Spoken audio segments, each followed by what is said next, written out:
Hey, IT Nation, Sean Lardo here with another installment, segment, episode, program. I'm not sure what else there is to use of Wise Up Podcast. I'm on with my co-host, Matt, and my good friend, Matt Topper. Matt, how are you?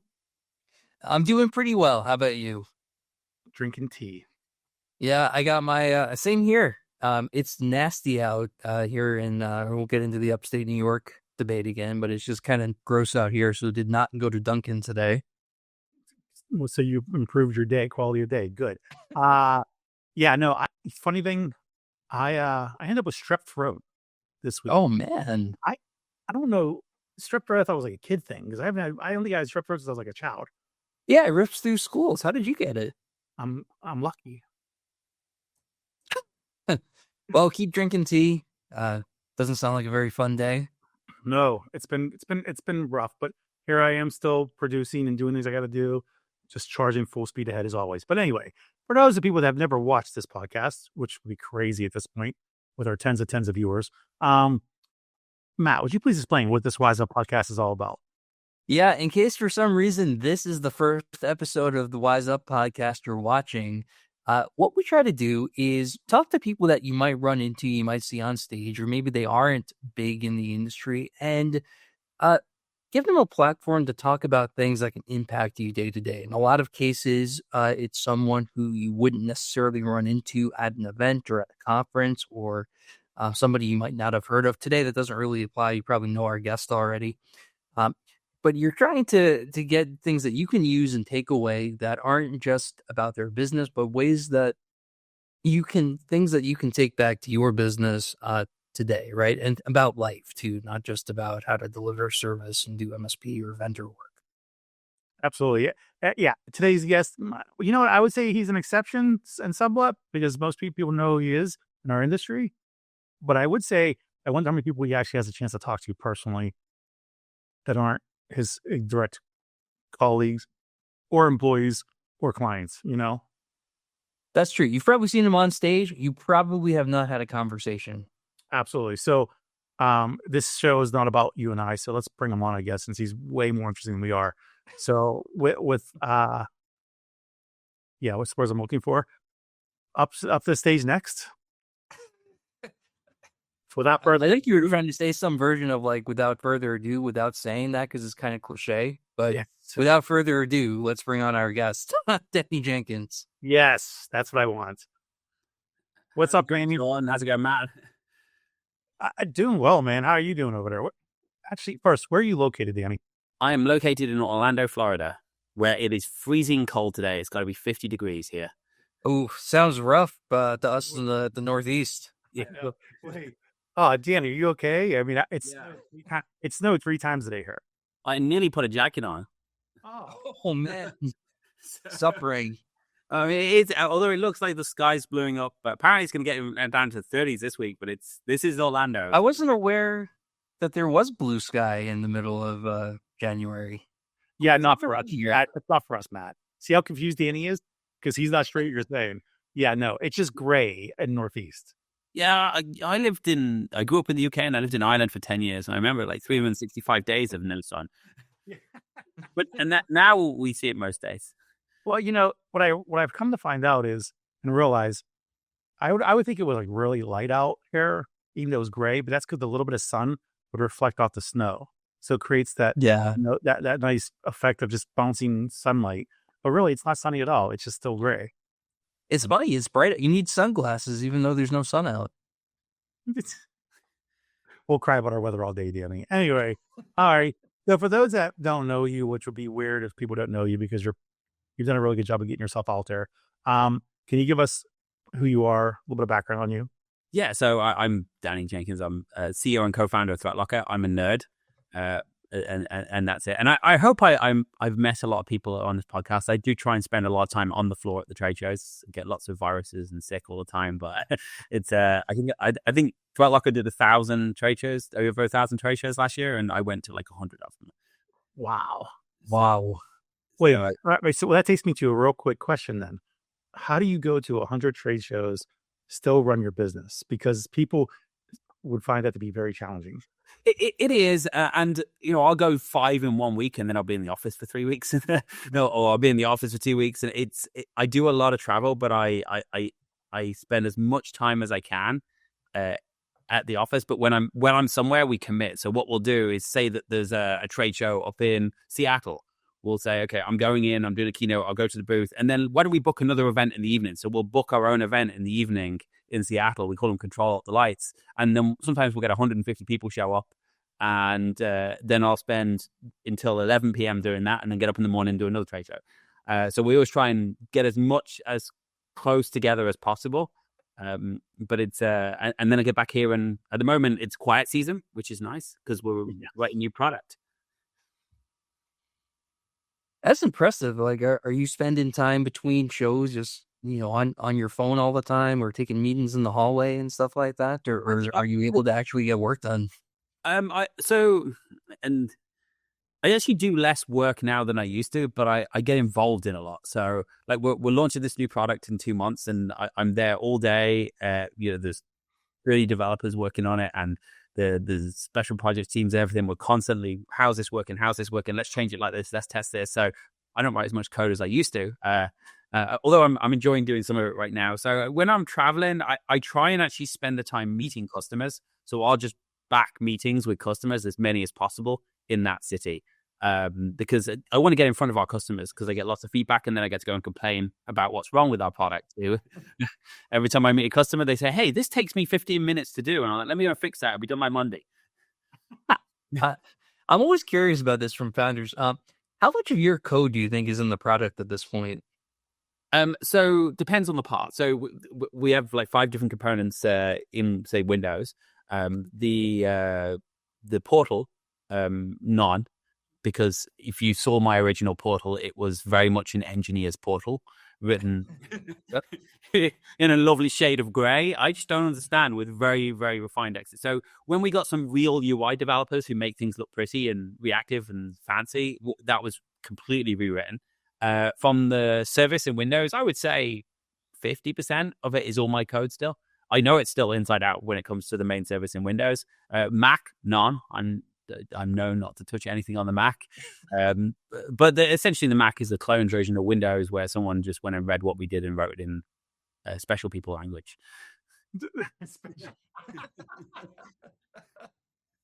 That's great.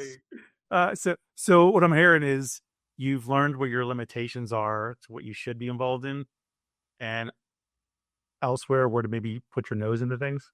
Yeah, and look, I think for me, what I am constantly obsessed with is, if I have never used this product before and I am a customer, is it my experience beginning to end perfect? And it's, of course, no product's perfect. I mean, we've got millions of lines of code. We support probably 30 different operating systems between all the Linux revisions. We've got phones and computers, and so nothing's ever perfect. But if I can constantly drive that, I want everything to be perfect, then that kind of flows down in the company, and then we get the same thing from other people as well. And then you have a lot of people saying, you know what, there's 2 pixels in the padding there that's out of place. Let's fix it. Or why, when I search for this and it shows me an IP address, do I have to search another page to find out who owns the IP address? Let's fix that so I can click straight on it.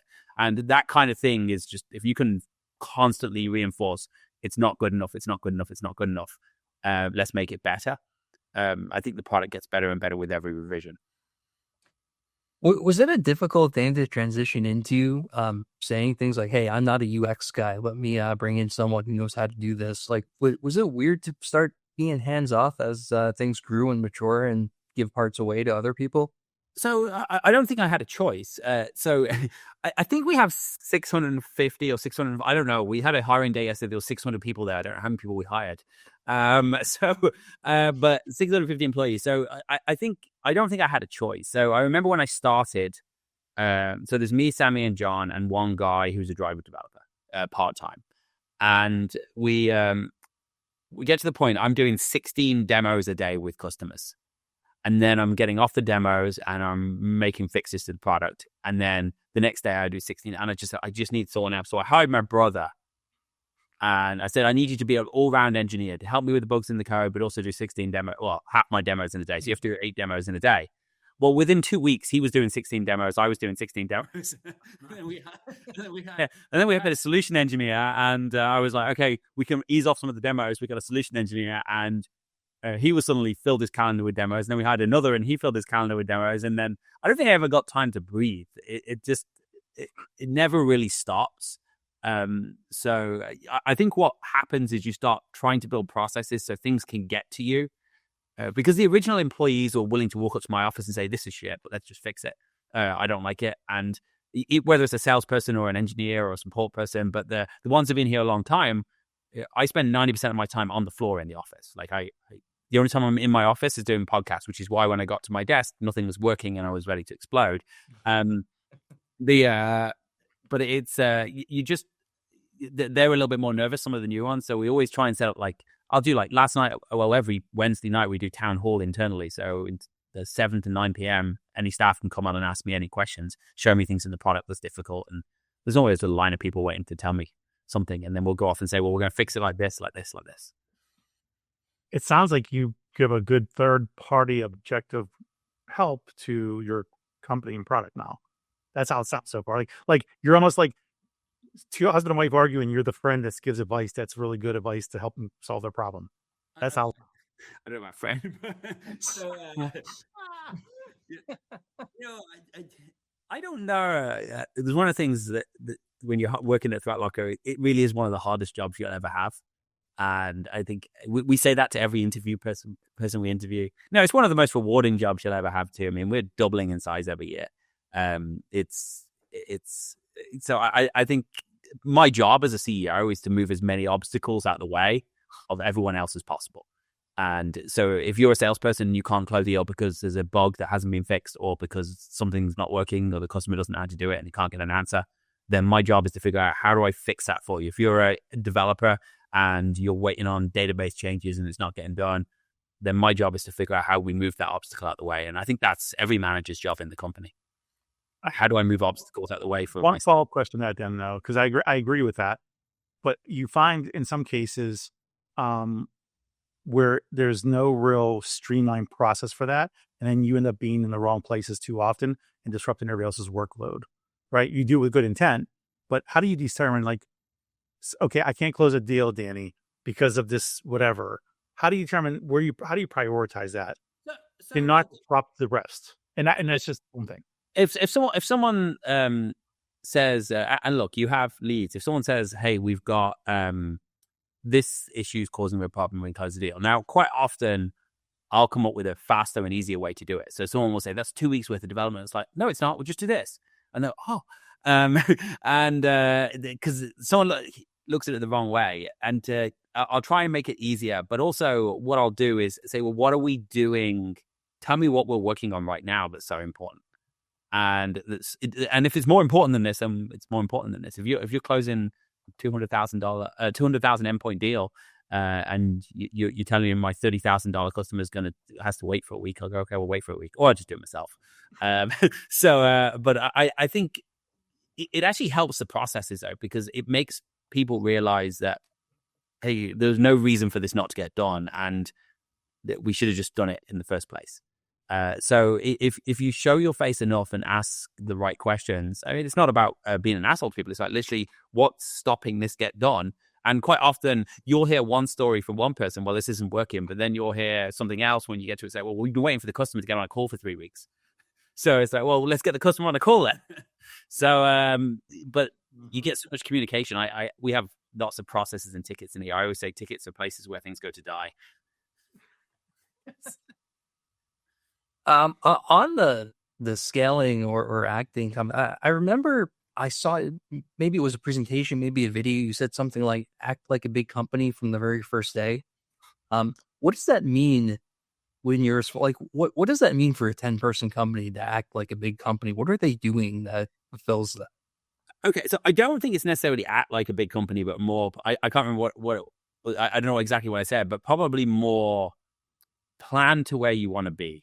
So if you start a company and you say, let's talk about MSPs. So if you start an MSP and you say, I want an MSP business that's going to help local businesses and is going to pay me some extra wages than I'm earning in my current job, and I'll get 5 new clients a year or a quarter or whatever, then that's where you'll end up being, and that's fine. But if you start a company, and, we're a multi-billion-dollar company today, but if you start a company and your goal at the beginning is to slowly grow and just take no risks, then you're going to get exactly where you plan for. If you go in and say, I want to build a company that changes the way people think about security, that changes the entire security platform, which is what we said, from day one, that was the plan. So when we got a $500,000 investment, so technically it was our second. And I remember we put a CFO on at the time because it was a VC and they wanted to put a part-time CFO in to make sure we didn't blow all the $500,000 on things we shouldn't blow it on, I guess. Oh, what you see it on the podcast. And so I made this plan and this is the beginning of 2020, and we're $300,000 in ARR at that point in time, which is really very small. And we've got $500,000 of investment. And I made this plan to spend $300,000 on sales and marketing in the first 3 months, most of which was on your local trade shows. And just before COVID shut down, and the CFO said to me, why don't we just do a little bit of this and see how it works? Because if it doesn't work, we're going to die. And I said, well, we're going to die fast then. And the way I saw it was, I've built a product. The product solves a problem. I need to tell the whole world about it as fast as possible. And if I do it at 20%, what we're going to end up with in a situation that in 5 years' time, 1% of the MSP industry is going to be adopting a zero trust mindset. But today, more like 30% of the MSP industry is adopting a zero trust mindset. And that wouldn't have been achievable if we hadn't started with, we are doing this at a global scale. Now, there's nothing wrong with not doing it at global scale, but people often think they'll get to a global company by planning and slowly incrementing. This doesn't happen. You have to say, if I want to be a global company, like day one, we went out and said, I'm going to track every update for Windows, for Office, for Chrome. We've got over 10,000 apps now, right off day one. So we're paying, one of our first few hires was getting people to track those applications. We're paying hundreds of thousands of dollars a year, and we've only got $5,000 ARR. I was like, well, we have to make it work. and I knew would grow into it. And if you start off saying, well, let's not do this yet, then you'll never get there. I love that mentality. It's, whether you want to be a global company or not, just for general success of a business, the law of large numbers is very important. You need, especially if you got a product that actually solves a problem. And if, to your point, zero trust wasn't widely talked about, and then I got sick of hearing about it, let's be honest. So crucial, but everybody wanted to create a piece of content about zero trust after that. Well, and look, most people are talking about zero trust and they're not actually doing zero trust as well, which is really, that's weird. It's like AI. AI is actually the new. When people say, "Do you have AI in your pod?" It's like, well, when you say AI, do you mean LLMs, generative AI, or do you mean what everything's being rebadged as AI? Yeah. The answer is yes. Yes. As we have this argument regularly, Danny, about AI. I don't believe in it fully. I feel like AI is it's the world's most advanced spell check app. That's exactly right. It's literally Google. It's aggregated Google to start with. You know what I mean? And it's got some machine learning, and and it's built, there's some algorithms in it. So it's automation too. It's not. I don't know. I'm waiting for Terminator. I'm waiting for Skynet. That's AI to me. That's just because of a generational thing, of course. But the reality is, I agree with you. So that's the thing is, you got out there and you got out there really fast. I think a lot of entrepreneurs, especially engineers, so kudos to you for this, even a lot of engineers are afraid to go and spend the money. They don't see value in the spend on marketing and sales like that and awareness, right? They see it on, I need to buy some sort of new technology. We better develop this new feature that nobody's even using the first features. But let's add another feature because they would use those ones if we had this one. So how did you determine, what made you think to do that right away? To spend, I don't know. I just have this theory that business is a lot more simple than people think. Outside of the near bankruptcy and sleeping never, it's a really simple concept. You build a product that solves a real problem, and you tell everyone who needs that problem solved about the product. That's just, everyone wants to think. The amount of times I hear all this, hey, it's about the messaging and yes, you've got to say clearly what you do. or it's about instilling emotions. It's like, what are you talking about? First of all, we're selling to engineers. They don't have emotions.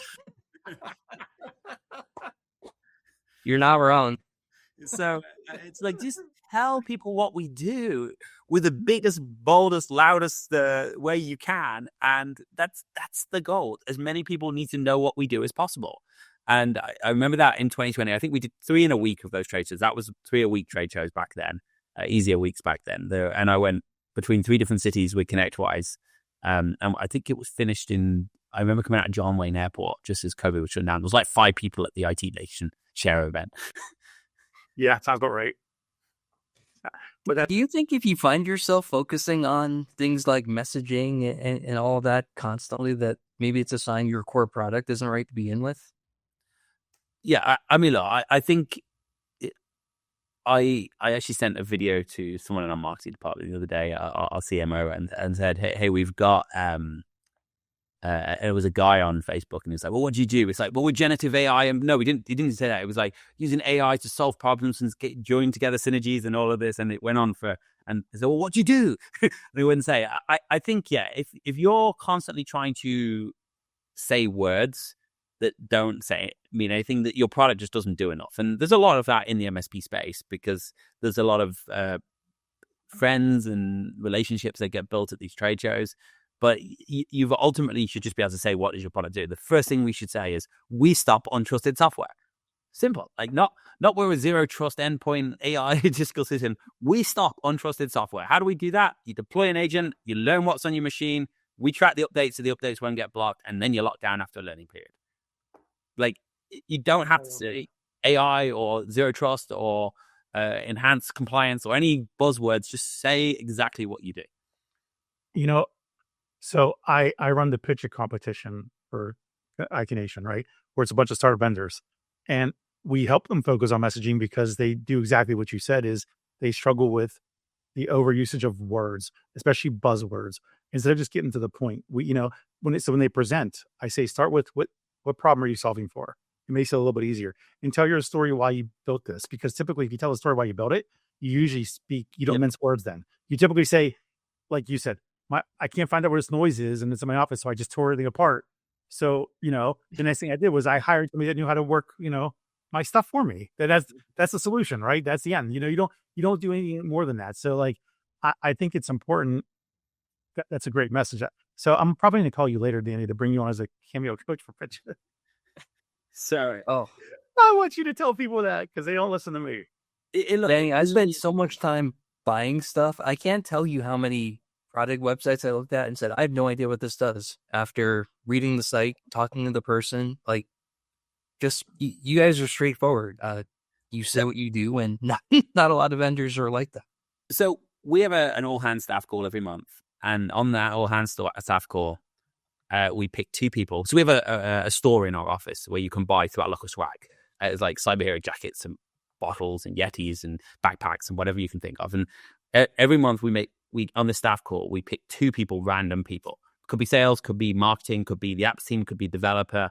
And sometimes I feel bad because I pick someone who's so introverted. The security guy, the receptionist, the cleaner. It doesn't matter who you are. I pick 2 people and say, describe to me what this module does in ThreatLocker. Like, and whoever wins gets a voucher for the store. Whoever loses gets to come back next month and pitch again.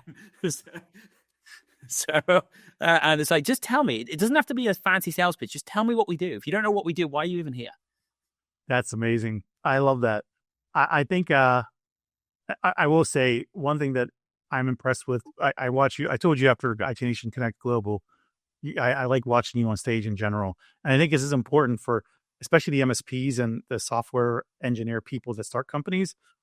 How did you become comfortable going from back office, essentially? Because engineering is mostly back office work, right? You're not dealing with people, to being cool about being on stage and having a presence. I think it comes back down to how comfortable are you with your product. Mm-hmm. It's very, very easy for someone who's a really good singer to get up and sing karaoke. They don't care about what people think because they're comfortable in what they're selling, which is they can sing karaoke. I will not get up and sing karaoke. But at the end of the day, I am that comfortable in what we're selling, I will get on stage. I will stand in front of a room. I will meet with 1,000 MSPs. I will talk about what we do, and I'm just telling you the truth. I'm talking to you as an engineer. I'm an engineer, and I'm talking to an engineer. Why? Yeah, bro. You have charisma though. There's a difference. Like I remember watching you years ago. You weren't nearly as charismatic. You were you were a little bit more, what's the word, rigid. Where now you're not as rigid. So there's an evolution you had there. I'm just curious how you made. Is that just for? Yeah, you get on stage 400 times, and it's a little bit easier to stare at the right light. Yeah. I mean, but I mean, it was always just we're talking about what we're doing, and I think it helps being British in America. But so Yes. there's not many things that the accent gets you, but people think you're smarter if you got a British accent. Well, when I was in London for IT Nation last year, they let me say whatever because I'm American. Yeah. So you dig in. Yeah, they're like, oh, he's American. Whatever he says, he's crazy. It's cool. Yeah, it's but I think you do it 400 times, and I mean, I did 8 keynotes in 1 week, and I'm going from Saudi Arabia all the way to Las Vegas. Yeah, I think it's that, and you have a genuineness to you that's clear, right? You were talking to engineers. I remember I saw you speak a couple years ago, pretty early into the ThreatLocker experience, and you came up to me and chatted details about the product and had no idea who I was, right? I wasn't anyone who had any real buying authority at the time, and people appreciate that and remember stuff like that. Yeah, and also the thing is the more people that know about your product, the more people will talk about it, and that's just a general rule. If more people know, even if they're not the buyer, and the reality is we sell to a lot of big enterprise. The CISO's never buying the product; he's signing the check. It's 3 levels down the other CISO before the person who do I want to sell to? The guy who can install the agent a lot of the time. But the more people that you talk to about the product, the more people that will talk about your product, and that's the bottom line. If you can get the message out there as fast as possible to as many people as possible, then you'll do well. I like the acknowledgement of the CISO isn't the buyer. Too many people think they're supposed to talk to the top person. It's usually your champion is usually the person that has the biggest pain if they don't have what you're providing. They're the ones that will do the most with you. Yeah, and even to our sales team, I always say in the MSP world, this is particularly difficult. And I'm always trying to talk MSP owners off the ledge because they'll come in, they'll buy ThreatLocker and they'll go, let's lock our whole stuff down, block all our engineers from running Steam on their computer. And I'm like, the time to block your engineers running Steam is 6 months after they've deployed ThreatLocker to all your clients, not before, not when you just pissed them off with the tool that you're trying to get there. I was like, no, you should let your engineers do whatever they want for the next 6 months. Don't use it as a tool to control them. Then you can start paring back and say, we really need to harden our own security. Because it's always a problem that we meet so many owners at trade shows, and then they'll go off and buy it, and they won't involve the engineer. And it's like, you got to get the engineers buy-in. As soon as the engineers have to, because if the engineers love you, they will make the customers love you. They'll make the onboarding go smooth. It's if they hate you because they can't on Steam anymore, which seems ridiculous, right? Yeah, and look, at the end of the day, like if you go to them after the fact and say, look, we've really got to lock down our own environment. We can't afford to have a compromise in Steam. Look at this. And you explain to the engineers that we're going to block Steam on our work computers and we're not going to allow this. And the engineers will take it. When first thing they find out about ThreatLocker is ThreatLocker's block Steam from running. They're not going to like that. Yeah, I can tell you from experience, they did not like when I did that. That's that guy. Yeah, you got to talk about the ledge. He's that guy.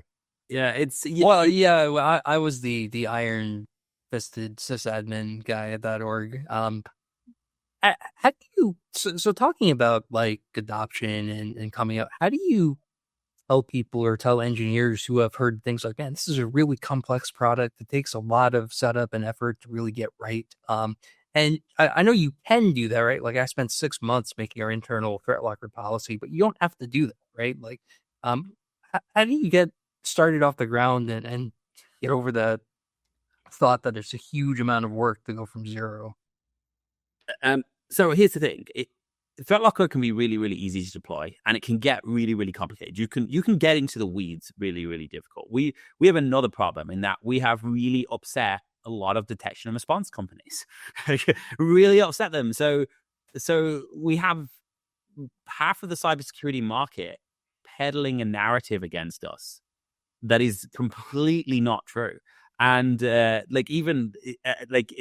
say, "Oh, this is impossible to deploy. It's great, but it's impossible." So that's what you'll hear from CEOs of cybersecurity companies. "Oh, zero trust is great, but it's impossible." The reality is, I've deployed thousands of endpoints and secured them in 3 weeks, without having any impact to the user. Now, sometimes what happens is you go to a customer and they'll have a mindset where everything's right open now. So what we want to do is, what can I protect you with 99% reduction in risk in the most little amount of time? And they'll go down, okay, well, I want to do this, and I want to do this, and I want to do this, and I want to do this. It's like, why don't we take the biggest step first, and then you can start getting into the granular stuff? Because they'll get into, oh, you know what, I'm going to actually go and put user-based policies, not just computer-based policies. And I'm going to harden this application. So, well, you don't have to do everything. And that's the other thing. Sometimes people think, well, ThreatLocker is going to block everything. It's like, look, if you've got a developer and they need to run software, we're just going to ring fence it so untrusted software can't see your network. Let's be sensible about this. It doesn't have to be granular. So I think convincing people is a lot of education, but it's also trials. I mean, we don't have restrictions on our trial. You can deploy, I've had MSPs deploy 5,000 endpoints on a trial, lock it down on a trial. And we do simulations with them. We show them everything that would be blocked, and we show them what this is going to involve. Of course, the other thing is, we have a managed service where we'll handle your approvals for you. It's $1.20 a month. And honestly, it's not worth paying the $1.20 for, because you're not going to get that many approvals. But if we have to take every single approval, do deep research on it, we do it 24 hours a day, and we charge $1.20 a month at endpoint. So if we can do that and make money on that service, that shows how little work it takes to manage a product. You got 500 endpoints, that's $500 and $600 a month. Did you just say it's not worth really paying you the $1.20? No, because honestly, it's harder for us to do an approval, because here's the situation. So imagine you're using ThreatLocker. You, Sean, go to hp.com, you download HP, a printer, and it gets blocked. So you hit request. Your IT department says, I know Sean, it came from HP, it's signed by HP, I'm immediately approving it. It takes them 30, 60 seconds. When it comes to us, we go through an entire vetting process of the company and install the product. We test the product. We test every DLL in the product. So we have to go through a much bigger process, because I don't know who you are, Sean. You could be a bad user in your company who's trying to get malicious code smuggled in. So we do more work. But if you think you're a 500 endpoint MSP and $600 a month, we will manage 24 hours of approvals for you. Now, where it becomes worth it, if you don't have a 24-hour help desk and you need someone to apply. But in terms of how many approvals you're going to do, we've 650 employees. I don't spend, or ThreatLocker doesn't spend, 20 minutes a month managing our own internal tenant. So if you're spending $600 for 20 minutes a month, then it's probably not worth it. Now, where it becomes worth it is, I'll tell you where it becomes worth it is, one is our engineers are trained, so you don't have to worry about your engineers making mistakes. We work 24 hours a day. We don't call in sick. And we're based here in Florida as well, which is either a good or bad thing. Depends which state you're in. So you're not like Matt. That's good. Matt's always off. It's amazing. Anyway, good, Matt. Thanks, Sean. That's what I'm here for. No, I appreciate that. I do want to just go back to real quick, though. I like that you called out that, half the industry is against you, not against you specifically, but it doesn't help them with their narrative and their business positioning, right? And that's every product in the world. No matter what product, there's always the yin to the yang, right? And that's always a challenge. So, something that we see very often in the industry is people defaming other people to make themselves elevated, right? Or to dismiss you. I really don't ever hear you say anything negative in general, but if you're a business and you're trying to run this, you're trying to grow this, how do you not get caught up in that? How do you reposition yourself that you're not in that? I won't say a vendor name, but there's a vendor who literally made videos of me and post these videos, and they go absolutely crazy about saying really bad stuff about us. I won't say their name because I won't give them any credit whatsoever. and I noticed they got into a shit fight with another vendor last week, and I texted the CEO of the other vendor and I said, "You're losing this battle because you have 2 million followers, they have 20, and you're responding to them. So stop responding to them." Look, I think first of all, I was meeting investors the other day, and we're going to IPO, and they were like, "Well, what's the plan after you IPO?" And I said, "Is it to displace CrowdStrike?" And I said, "No, my plan is to stop people getting breached. And if that means CrowdStrike gets displaced, that's what it is. That's all that matters." Like, I mean, I'm not thinking about other people. I don't want to talk about them. I don't want to talk about other people's products. When someone says to me, "Did you hear someone's releasing this?" It's like, so? It's like, why are we focusing on what they do? Just focus on our product being the best experience for our customers, and our support being the best for our customers. And everything else is just a distraction and outside of our control. So don't even reply. We have a policy in the company that we're not allowed to say anything about another vendor. Period. We're not allowed to mention another vendor's name. The only time we've mentioned the vendor's name was CrowdStrike when it came to the blue screen. And that was very much as, this is how you can put a policy in place to stop your machine blue screening right now. And that was all we did. We didn't talk about that they were bad or they shouldn't have done it. It was just, hey, look, at the end of the day, they've messed up. It's not us to jump on them. Let's just focus on how we can help the customer. And that was just brought that update, and it solved the problem. Right. It's a refreshing take. So the CrowdStrike thing was what, 2 years ago, almost a year and a half ago. I'm going to segue into predictions. So Danny, we'll put you on the spot a little bit. What do you think in 2026? What's something you see changing in the security landscape this year? I don't know what I see changing. I know what I hope to see changing, and that is, I hope people are actually going to start doing tangible things in security. And I feel, and that's the bottom line. Like, no. And it's not even buying product. There are things you can do that cost you nothing, and that will change the dynamic. I don't know. I think it is changing. I think people are being forced into this. And if we go back to year 2000, every mail server in the world was an open relay, and it seemed impossible that was going to shut down. And 8 years later, no mail servers were open relay. So it's possible that people change their behaviors. I think we're going to continue to see more threats. I think we're going to continue to see more exploits. We're at the brink of a world war.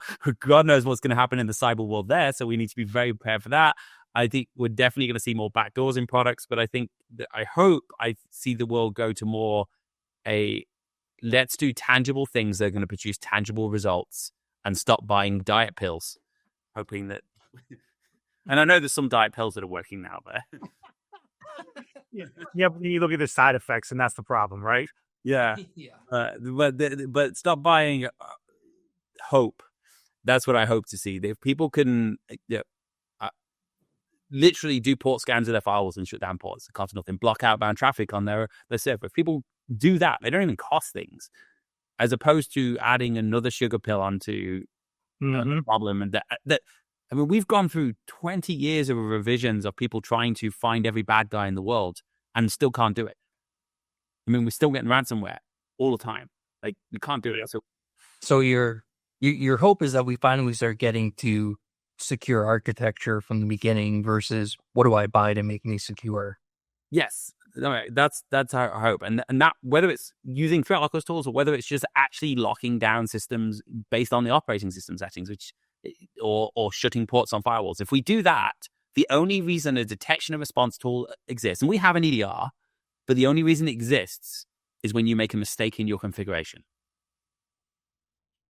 I like that. I'll add to what your hope is. I think we're getting to a stage in security now that we're 6 years into it being a major focal point where it wasn't prior to that. I feel like prior to COVID, cybersecurity was important, but it wasn't the focal point that it's been since COVID, right? And I think that with what you're saying about tangible, I think the main tangible should be, tell me what your company actually does, what your product actually do security-wise. What does it protect, as opposed to just regular buzzwords. So I think you're going to find that this year, where you start to refine. Like, I always make the joke, I'm like, the best company name ever in security was Mail Protector, because it literally says what you did. It says, like, it literally says it, right? It's, and yeah, like even with your guys coming name ThreatLocker, I mean, threats come from everywhere, but but you drill it down. I think most of these cybersecurity companies have never had to say, well, we actually protect this. And I think over the last couple of years, you started to see it. They started to actually do it and start saying it more. Like it's getting better. I mean, I send people home. If I go to a trade show and I hear one of our staff using buzzwords, and they do, by the way, I send them home. I'll say, you're not ready to be at the booth. Go away. Go home. Like, I've literally sent people off the booth and said, you are not representing our company. So go back, go through training, figure out how to talk about our product properly, and come back at the next trade show. That's smart. I think, but I think that's what you're going to see more of now. And I hope that it does. If people are doing tangible, like they're going to have no choice but to say, we actually do this. Whatever A is, done. And then they get a lot of this is how they do it. But first, like what they do specifically. And never start a conversation proactive, not reactive. I love that.